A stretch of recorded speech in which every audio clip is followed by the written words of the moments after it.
Morning Northwest Morning Sprint is brought to you by Bill's Heating and Air Conditioning. Just about 6:53, time to get you ready to take on your Tuesday here in the Morning Sprint. Mark Peterson says today's rainy conditions won't stick around that long. Destiny Richards is live at the Argonne Library with a first-hand look at curbside pickup, and Olivia Roberts has the latest recommendation from health experts as we look ahead to the upcoming school year. But first, it is back to the drawing board as Spokane City Council unanimously rejects a new police guild contract. It did so against the wishes of Mayor Nadine Woodward, who had reached a tentative agreement with the guild. It also limits the power of the police ombudsman, an independent office that investigates reports of police mistreatment. Council members say though they support police, they did not feel comfortable limiting the ombudsman. Now the city council will either go into further negotiations with the police guild, or the contract could go into binding arbitration. Police and protesters clashed outside of City Hall in New York early this morning. One protester said people were dancing in the streets when officers in riot gear arrived in an attempt to clear the roads. Activists have been occupying City Hall Park for a week, demanding that the city defund the NYPD. An NYPD spokesman says no arrests were made and described the current situation as calm. Coronavirus cases continue to rise here in Spokane County. Local health officials reported the largest single-day spike in confirmed cases. 79 more people tested positive for COVID-19. 2 more people died over the weekend and 18 remain hospitalized. In North Idaho, there are 65 new cases. The majority are in Kootenai County, where more than 200 people have been diagnosed. 2 top government health officials will testify on Capitol Hill today. Top infectious disease expert Dr. Anthony Fauci and CDC Director Robert Redfield are updating a Senate committee on the latest efforts in the fight against COVID-19. It comes as several states struggle to contain the virus as they start to reopen. The U.S. reported upwards of 40,000 new COVID-19 cases Friday, the biggest daily spike so far. Leading pediatricians are making a strong push to bring students back to the classroom this fall. The American Academy of Pediatrics says returning to school during a pandemic may not feel normal, but there are several things schools can do to ensure the safety of staff and students. One of the most important being physical distancing. For elementary students, masks are probably not as practical unless they can wear one without touching their face. Desks can be spaced and they should use outdoor spaces whenever possible.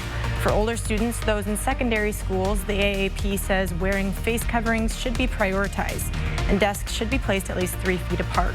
They also acknowledge the structure of middle and high school is usually based on students changing classrooms, so to mitigate that, experts recommend changing to block schedules or limiting locker use.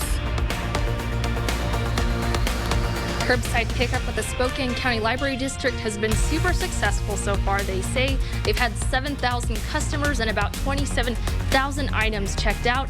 If you choose to get a book this summer, just remember to keep a place in your car available so they have limited contact with you. All return books are still placed in the book drop and quarantined for 72 hours. And if you still plan to reserve a book sometime later, make sure you check their website or download the Spokane County Library District app.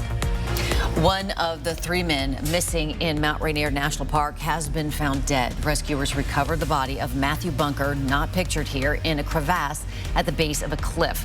The 28-year-old had been skiing with a climbing partner. Vincent G., an Indonesian national, and Talal Sabag, a Seattle hiker, are still missing this morning. Neither has been seen in more than a week. Starting tomorrow, you'll see Lime scooters back on the streets of Spokane. Lime bikes will follow about 2 weeks after that.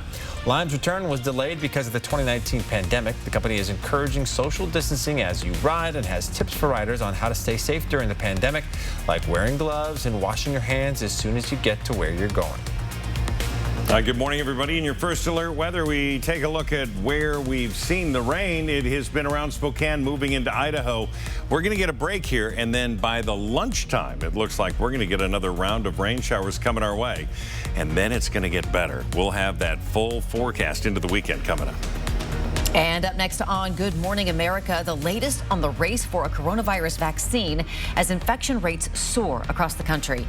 The World Health Organization reporting 17 possible vaccines are in clinical evaluation, with one already in wide-scale human trials. I'm cautiously optimistic that we will have one or maybe more candidates of vaccines that could be available and be effective by the end of the year, the beginning of 2021. The nation's top infectious disease expert, Dr. Anthony Fauci, now saying he would, quote, settle for a COVID-19 vaccine that's 70 to 75% effective. We'll be right back with an important reminder for drivers in Idaho.